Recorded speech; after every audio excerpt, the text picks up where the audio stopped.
Bismillahirrahmanirrahim. Alhamdulillahirabbil alamin. Wa bihi nasta'in ala umuri dunya waddin. Wassalatu wassalam ala asyrafil anbiya wal mursalin sayyidina wa habibina Muhammadin wa ala alihi wa sahbihi ajmain. Adapun nafsu ini yang keempat daripada 4 perkara yang menghalangi kita untuk istiqamah dalam ibadah, yang menghalangi kita untuk terus-menerus berada di jalan yang lurus. Telah dijelaskan oleh Imam Al-Ghazali bahwa yang pertama yang menghalangi kita itu adalah pengaruh dunia, yang kedua pengaruh lingkungan, keluarga, yang ketiga bujukan syaitan, yang keempat ajakan hawa nafsu. 4 itulah yang membuat kita tersendat daripada terus-menerus ibadah kepada Allah. Adapun nafsu, maka cukuplah bagi engkau apa yang engkau buktikan dari tingkah laku ajakan nafsu, dan keburukan apa yang menjadi keinginan nafsu.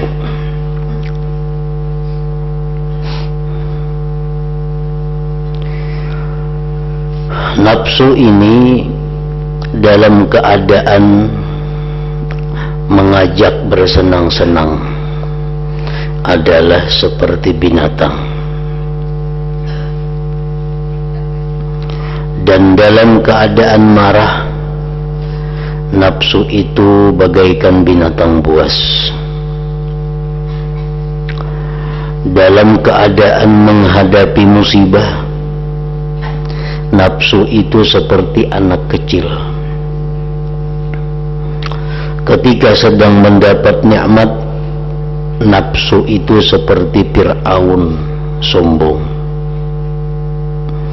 Ketika sedang lapar, nafsu itu seperti orang gila. Ketika sedang kenyang, nafsu itu angkuh. Ketika engkau buat kenyang, ia menindak-nindak. Kalau engkau bikin nafsu itu lapar, ia menjerit dan mengeluh. Pindiknya, nafsu itu seperti apa yang diucapkan oleh seorang penyair, kahimari su'in ashba'tahu ramahan nasa wa in ja'a nahaq. Artinya nafsu itu bagaikan himar yang jelik. Jika engkau buat kenyang, ia menendang orang, dan kalau lapar ia berteriak-teriak. Itulah nafsu yang lazim disebut dengan nafsu ammarah. Nafsu ammarah, nafsu yang selalu mengajak kita untuk berbuat kesalahan, yang mengajak kita untuk selalu mementingkan kesenangan-kesenangan sesaat, melupakan akibat dari kesenangan itu. Benar sekali orang saleh ketika berkata, di antara keburukan dan kebodohan nafsu ini yaitu apabila berniat melakukan maksiat atau bersegera kepada syahwat, lalu engkau belokkan atau engkau memohon bantuan dengan keagungan Allah Subhanahu wa ta'ala, kemudian dengan utusan Allah dan Nabi dan semua Nabiullah, dengan kitab Allah, dengan seluruh hamba Allah yang saleh, serta engkau hadapkan kepada maut, kubur, hari kiamat, surga dan neraka, maka nafsu itu tidak mau menurut dan enggan meninggalkan kesenangannya.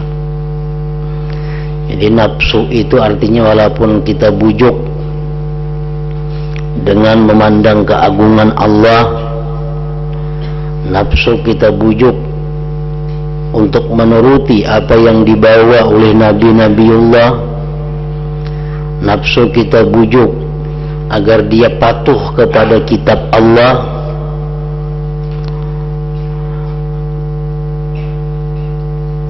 nafsu kita bawa menghadap kepada seluruh hamba Allah yang saleh, nafsu kita bayangkan dengan kematian, kubur, hari kiamat, surga dan neraka, nafsu itu tidak mau menurut dan enggan meninggalkan kesenangannya. Tetapi kalau engkau menghadapinya dengan cegahan seputung roti, maka ia akan diam dan meninggalkan kesenangannya. Nah, itulah salah satu kebuduhan dan keburukan nafsu. Hendaklah engkau ketahui kerendahan dan kebuduhan nafsu ini.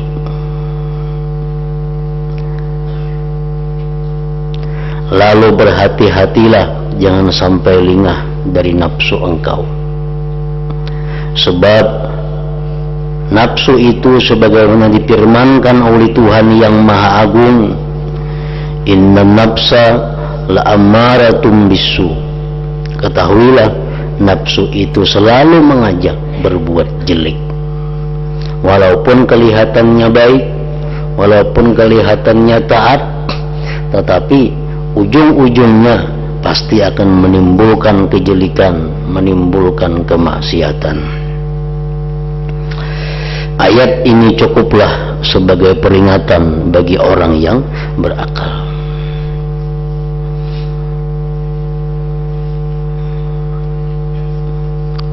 Imam Ghazali dalam kesempatan yang lain beliau telah menjelaskan dalam kitab ini bahwa seseorang itu diwajibkan mengenali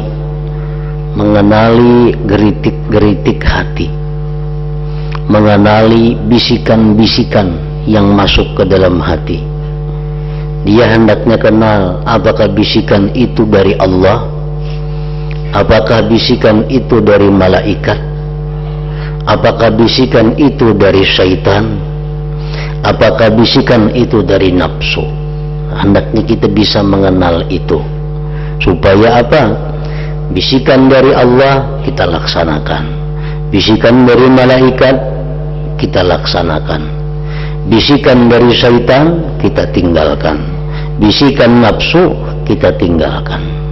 Sebab bisikan syaitan, bisikan nafsu itu bisa berupa kebaikan pada zahirnya.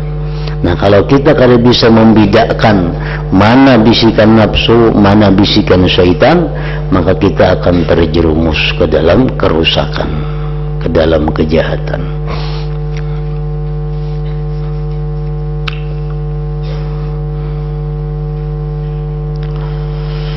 Sungguh aku pernah menerima cerita, ujar Imam Ghazali, dari sebagian ulama yang saleh bernama Ahmad bin Arqam al-Balkhi rahimahullah. Beliau berkata, aku selalu dibujuk oleh nafsu supaya keluar ke peperangan. Nafsu mengajak aku umpat berperang melawan orang kafir. Nah, padahal ini satu kebaikan. berperang melawan orang kafir sesuatu jihad yang sangat besar nilainya di sisi Allah. Tapi beliau ini tahu yang membawai, yang mengajak ikut berperang ini adalah bisikan nafsu.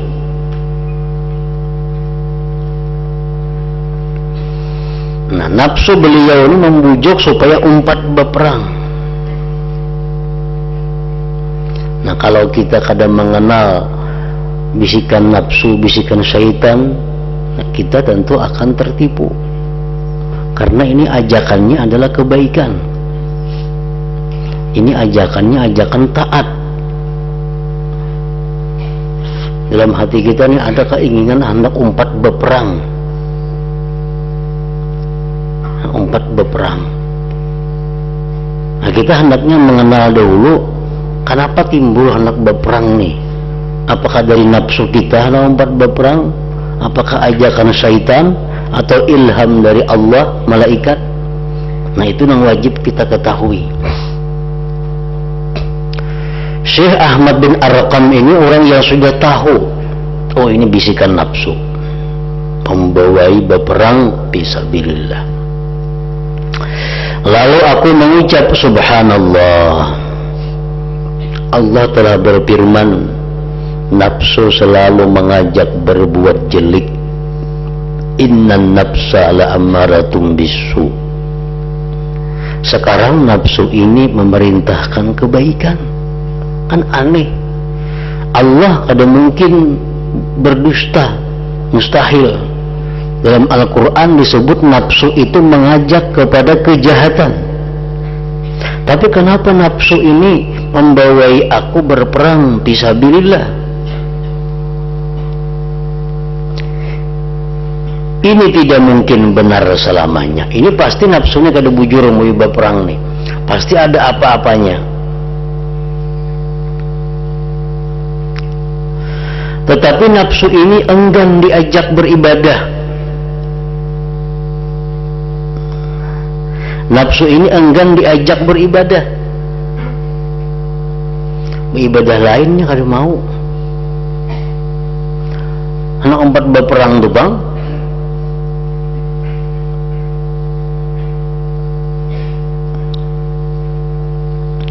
Nafsu ini enggan diajak beribadah. Ia hanya menginginkan bertemu dengan banyak orang untuk menunjukkan ibadahnya perang kepada mereka, sehingga mereka memasyhurkannya, lalu mengagungkannya dan memberi kebaikan serta memuliakannya. Nafsu ini cuma sebuting hendak berperang. Karena dengan berperang itu kita bertemu dengan orang banyak, dan orang banyak akan memasyhurkan kita bahwa kita ikut berperang, dan orang banyak nantinya akan mengagungkan kita, memuliakan kita selaku manusia, selaku orang yang ikut berjihad. Nah, itu ujungnya daripada nafsu. Ikam baik berperang umpat, kayaknya ikam umpat berperang orang tahuan pada ikam umpat berperang. Nah, kalau orang tahu ikam umpat berperang, ikam kayaknya dimuliakan orang, ikam diagungkan orang, ikam jadi orang terhormat. Nah, itu bujukan nafsu. Walaupun pada awalnya ibadah, tapi ujung-ujungnya supaya kita beribadah itu memandang agar orang memuliakan, memasyhurkan kita.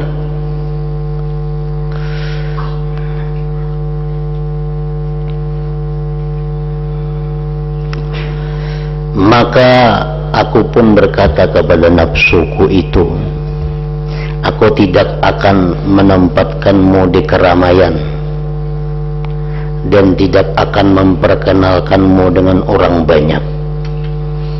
Aku jawab, aku mau berperang, aku bersembunyi aja supaya orang jangan tahu pada aku umpat berperang. Nafsuku menyetujui. Kada jadi masalah je nafsu, yang penting cuma umpat berperang. Nang orang tahu kadang kada apa. Nah, kan kelihatannya punya baik tuh. yang penting umpat berperang. Orang tahu kah, orang kada tahu kah yang berperang, kada jadi soal. Yang penting umpat berperang. Namun aku berburuk sangka kepadanya. Aku tetap kada percaya dengan nafsu. Walaupun kelihatannya baik, tapi tetap kada percaya. Lalu aku berkata kepadanya, kepada nafsu, aku akan berperang tanpa senjata. Aku umpat berperang, bernayan, bersembunyian supaya orang kada tahu, dan aku berperang kada bersenjata, tangan 10 aja. Sehingga engkaulah pertama kali yang terbunuh, wahai nafsu. Nafsuku juga menyetujui. Jadi nafsu kada jadi masalah, macam mati kada apa-apa. Bersenjata kah kada jadi soal, kada bersenjata kah. Namun aku tetap berprasangka jelek kepadanya.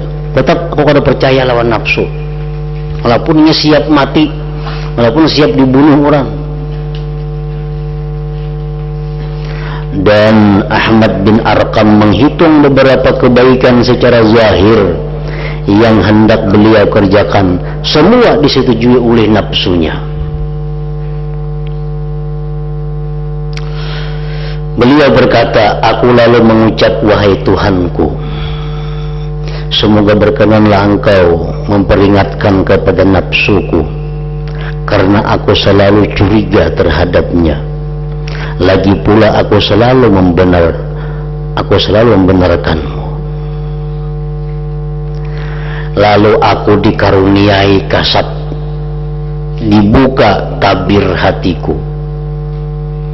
Seakan-akan nafsuku berkata, hai Ahmad bin Arqam, engkau membunuhku setiap hari, sebab engkau mencegahku dari berbagai kesenangan, dan senantiasa engkau selisihi. Padahal tidak seorang pun tahu, jika engkau ikut berperang, lalu aku terbunuh sekali, dan aku bisa selamat darimu, maka orang banyak mengatakan Ahmad mati syahid, dan aku memperoleh kemuliaan, serta disebut-sebut oleh orang banyak Ahmad bin Arqam. Selanjutnya berkata, aku berdiam diri di rumah, tidak jadi ikut berperang pada tahun itu. Jadi rahasianya sekalinya, kenapa nafsu tadi menyuruh ikut berperang walaupun tanpa senjata, walaupun bernayan. Nah, karena ujar nafsu, karena akhirnya orang pasti tahu bahwa Ahmad bin Arqam ikut berperang.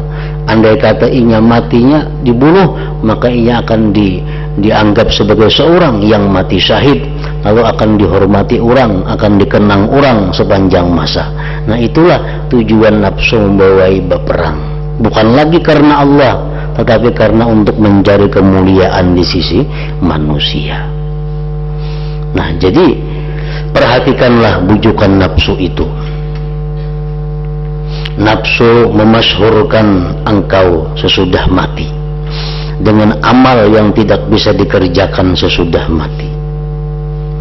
Benar sekali perkataan seorang penyair, dan sungguh indah ucapannya, tawakka nafsaka la ta'man wa ilaha, pan nafsu akhbathu min sab'ina syaitana. Artinya, jagalah nafsumu, janganlah engkau merasa aman dari pengkhianatannya, karena nafsu itu lebih jelek daripada 70 syaitan. Nah, jadi bila dalam hati kita ada keinginan untuk ibadah, hati-hati. Makanya disebut di dalam hadis, perlahan itu at-ta'anni minallah wal ajalah minasyaitan. Perlahan itu dari Allah, bersegera itu dari syaitan. Maksudnya apa? Kalau dalam hati kita ada bisikan, ada bujukan untuk berbuat taat, nah, jangan segera langsung berbuat taat, tapi hendaknya perlahan. Kita cari, kita teliti, nang hendaknya apa gara nafsu kah? atau bujukan syaitan kah yang supaya kita berbuat taat ini? Apakah memang itu ilham dari Allah atau malaikat? Nah, kita cek dulu hati kita. Kenapa garang hendak beribadah nih? Kenapa garang ikam hendak menyumbang nih tuh? Kenapa garang ikam hendak naik haji nih tuh? Kenapa garang ikam hendak umrah nih? Apa garang tujuannya? Nah, bila sudah positif bahwa itu memang ilham dari Allah, nah hanya laksanakanlah ibadah itu, pasti akan selamat. Tapi kalau semata-mata karena bujukan nafsu, bujukan syaitan, ibadah apapun yang kita kerjakan akhirnya akan membawa kepada kemaksiatan, akhirnya membawa kepada kejahatan dan kerugian. Ingat-ingatlah terhadap nafsu yang selalu membujuk ini, nafsu yang selalu mengajak berbuat buruk ini. Mantapkanlah hati engkau untuk menyelisihinya dalam keadaan apapun. Niscaya engkau benar dan selamat insyaallah ta'ala.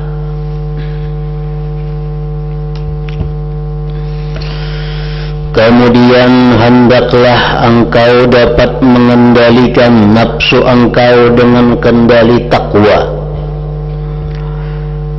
Ketahuilah bahwa dalam masalah ini terdapat patukan yang kokoh, yaitu ibadah itu ada dua bagian. Sebagian mengerjakan dan sebagian lagi menjauhi. Itu ibadah.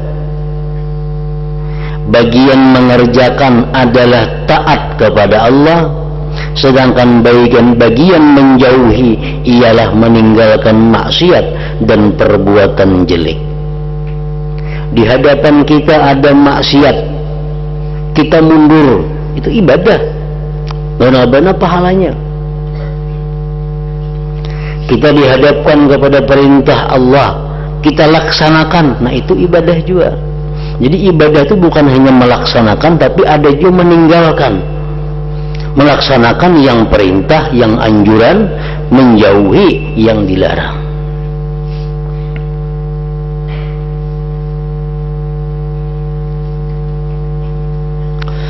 Mengerjakan taat dan meninggalkan maksiat, itulah yang disebut takwa. Mengerjakan taat dan meninggalkan maksiat, itulah yang disebut takwa. Kemudian bagian menjauhi itu dalam keadaan bagaimanapun lebih bisa menyelamatkan, lebih bisa membaguskan diri, lebih utama dan lebih mulia bagi hamba daripada bagian mengerjakan taat. Mana utamanya, kita menjauhi larangan atau melakukan taat? Lebih utama kita menjauhi larangan. Karena dalam hadis disebutkan, artinya kalau kamu disuruh melakukan sesuatu, ya Nabi, lakukanlah semampu kamu. Bila kamu dilarang melakukan sesuatu, maka hindarilah sesuatu itu. Nah, kada dia berbuat semampu kamu. Perkara larangan jauhi, perkara taat laksanakan semampu kamu. Nah, berbuat semampu kamu. Jadi utamanya, lebih utama kita menjauhi yang dilarang daripada melaksanakan ketaatan.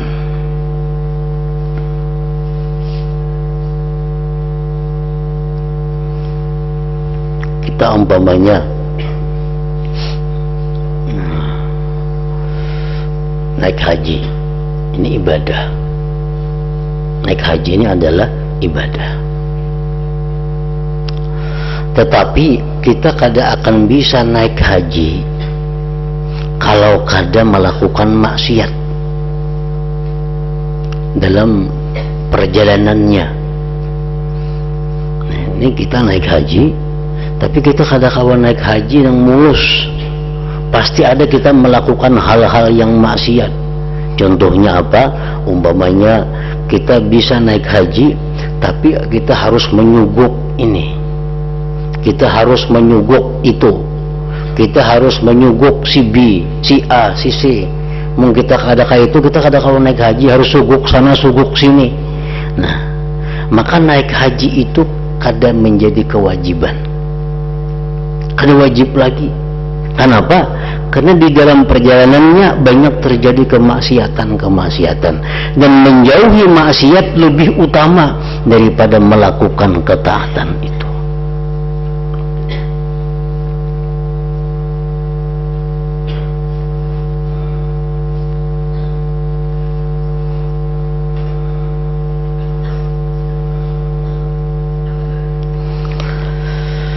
Kemudian bagian menjauhi itu dalam keadaan bagaimanapun lebih bisa menyelamatkan, lebih bisa membaguskan diri, lebih utama dan lebih mulia bagi hamba daripada bagian mengerjakan taat.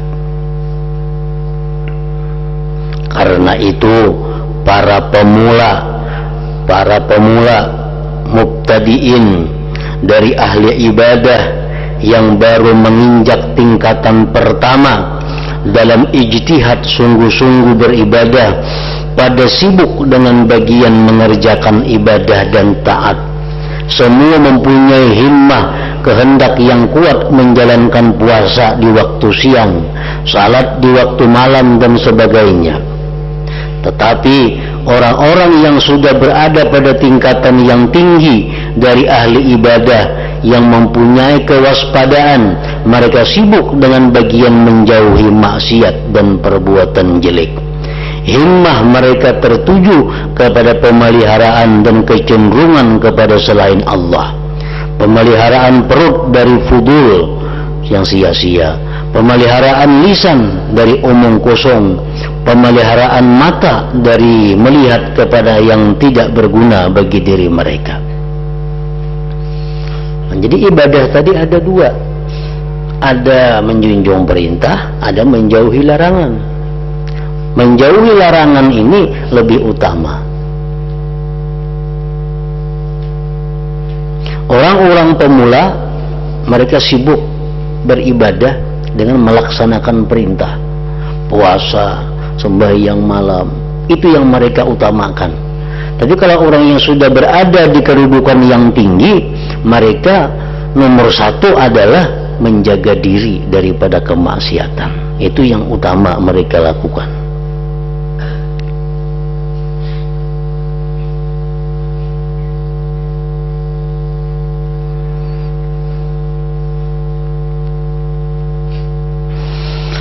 Dan bersesuaian dengan makna ini ahli ibadah kedua di antara 7 orang ahli ibadah berkata kepada Nabi Yunus, "Hai Yunus, sebagian manusia itu ada yang dikaruniai suka salat melebihi lainnya. Ia tidak memenangkan amal apapun melebihi salat. Salat adalah tiang agama ibadah. Dengan tabah menghadap kepada Allah, sungguh-sungguh dan merendahkan diri." Ada orang yang dikaruniai Tuhan suka sembahyang, ini sembahyang suka luar biasa, ibadah lain inya kada macam itu. Sebagian ada yang dikaruniai suka berpuasa, selain puasa dikalahkan. Ini suka puasa, ibadahnya ketujuh puasa, ibadah lain di nomor 2-kannya. Sebagian ada yang dikaruniai suka bersedekah.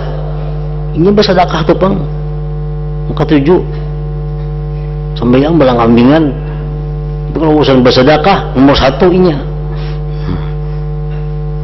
Hai Yunus, aku akan menerangkan kepadamu kelakuan-kelakuan baik ini. Jadikanlah sepanjang salatmu kesabaran menghadapi kemelaratan dan pasrah kepada Allah.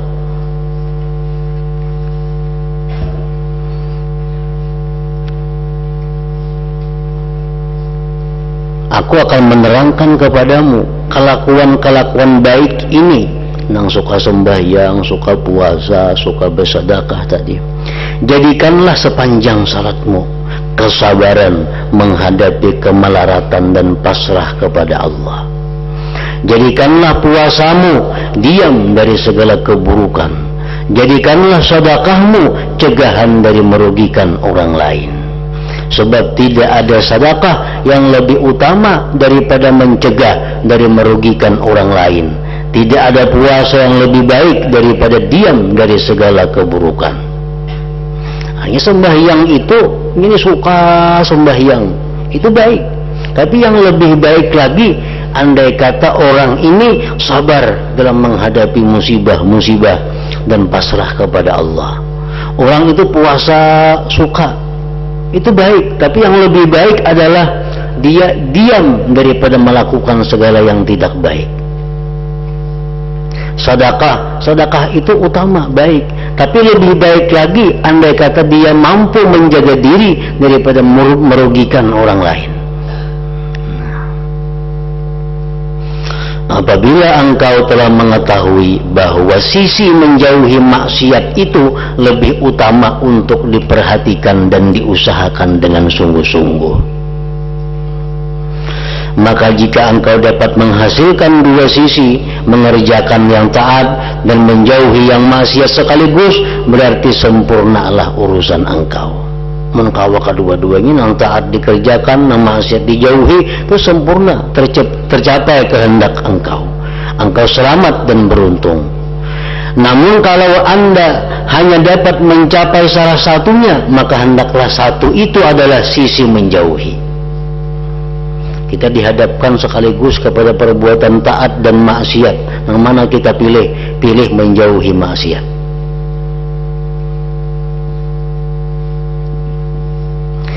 Jadi seandainya engkau tidak beruntung, maka engkau selamat. Jika engkau tidak dapat menjauhi maksiat, engkau pasti rugi segalanya. Salat malammu tidak ada manfaatnya, malahan kadang-kadang ganjaran salat malam itu hancur sebab satu maksiat seperti riya, ujub dan sum'ah. Puasamu tidak ada gunanya, bahkan engkau kadang-kadang merusaknya lantaran satu kalimat saja, yakni mengecewakan orang Islam. Puasa tapi muntung kada dijaga, puasanya hancur. Nah, jadi menjaga muntung, menjaga mulut daripada berkata-kata hal-hal yang dilarang itu lebih utama daripada puasa itu. Sungguh aku pernah meriwayatkan dari Ibnu Abbas radhiyallahu anhuma bahwa suatu hari beliau ditanya, bagaimana pendapatmu mengenai dua orang laki-laki yang seorang banyak kebaikannya dan banyak kejelikannya, sedangkan seorang lagi sedikit kebaikannya dan sedikit pula kejelikannya. Ini orang ini penyembahyang, pemuasa, penyadakah, tapi gawiannya juga banyak juga nang maksiat. Nang saya ini sembahyang kada banyak, puasa kada banyak, sedekah kada banyak, tapi maksiatnya kada banyak juga nya. Nah, mana yang lebih baik? Ibnu Abbas menjawab, aku tidak menyamakan apapun dengan keselamatan. Artinya yang paling baik ialah selamat dari kejelekan. Biar kita kada banyak berbuat taat, tapi jangan banyak juga berbuat maksiat. Itu lebih baik daripada banyak taat dan banyak maksiat. Perumpamaan apa yang kuterangkan ini seperti keadaan orang sakit.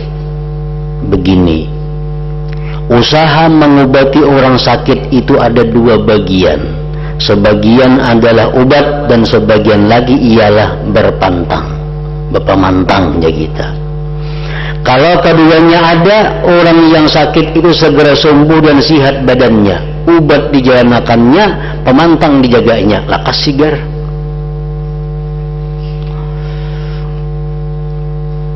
Jika tidak, maka berpantang adalah lebih utama.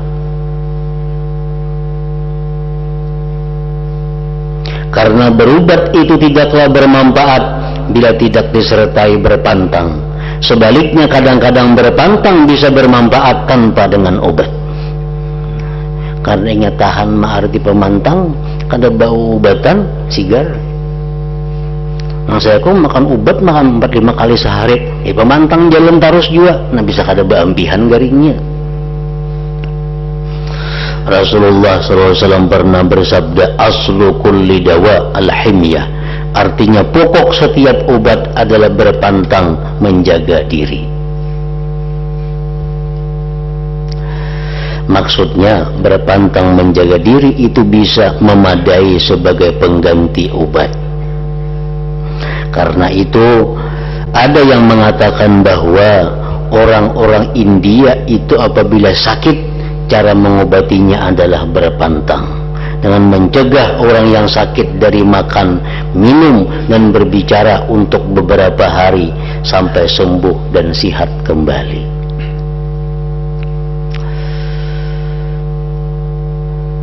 Maka jelaslah bagi engkau dengan keterangan di atas bahwa takwa, menjunjung perintah Allah, menjauhi larangan Allah, merupakan pokok dan inti ibadah. Para ahli takwa adalah orang-orang yang berada pada tingkatan tinggi dari golongan ahli ibadah.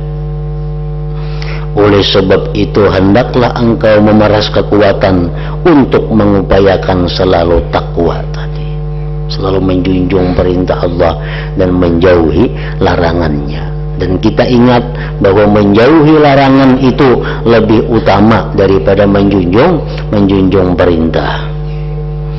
Aku kawa bersedekah, kawa membantu orang, kawa menyumbang orang, tapi aku mencuntan duitnya. Bila seorang kada diisi. Nah, bila aku mencuntan, kalau aku bersedekah. Mun aku kada mencuntan, kada kau bersedekah. Nah, mana baiknya? Mencuntan bersedekah, lawan kada mencuntan, kada kau bersedekah. Lebih baik kada mencuntan, kada bersedekah daripada mencuntan bersedekah. Karena mencuntan sudah berdosa. Bersedekah, sedekahnya kada berpahala karena duitnya duit cuntanan. Nah, kita menahan diri daripada mencuntan, mencuri itu adalah ibadah, sudah mendapatkan pahala dari Allah Subhanahu wa ta'ala. Nah, oleh sebab itu hendaklah engkau memeras kekuatan untuk mengupayakan laku takwa serta mencurahkan perhatian kepada takwa. Semoga Allah Ta'ala memberikan taufik kepada kita semua. Amin amin ya rabbal alamin. Nah, pasal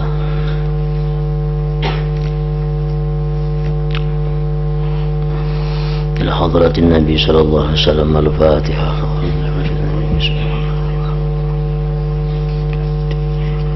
Ista'inu dinas siratal mustaqim siratal ladzina. Bismillahirrahmanirrahim. Alhamdulillah rabbil alamin. Allahumma shalli wa sallim ala sayyidina Muhammad wa alihi wa sahbihi ajma'in. Allahumma ighfir lana ma akhta'na wa ma ta'ammadna wa ma asrarna wa ma a'lanna wa ma asrafna wa ma anta a'lam bihi minna. Antal muqaddimu wa antal muakhiru, la ilaha illa anta. Allahumma nafa'na bima 'allamtana wa 'allimna ma yanfa'una wa zidna fahman wa ilman wa hudan wa tawfiqan bi rahmatika ya arhamar rahimin. Sallallahu alaihi wasallam Muhammad wa alihi wa sallam. Alhamdulillah rabbil alamin.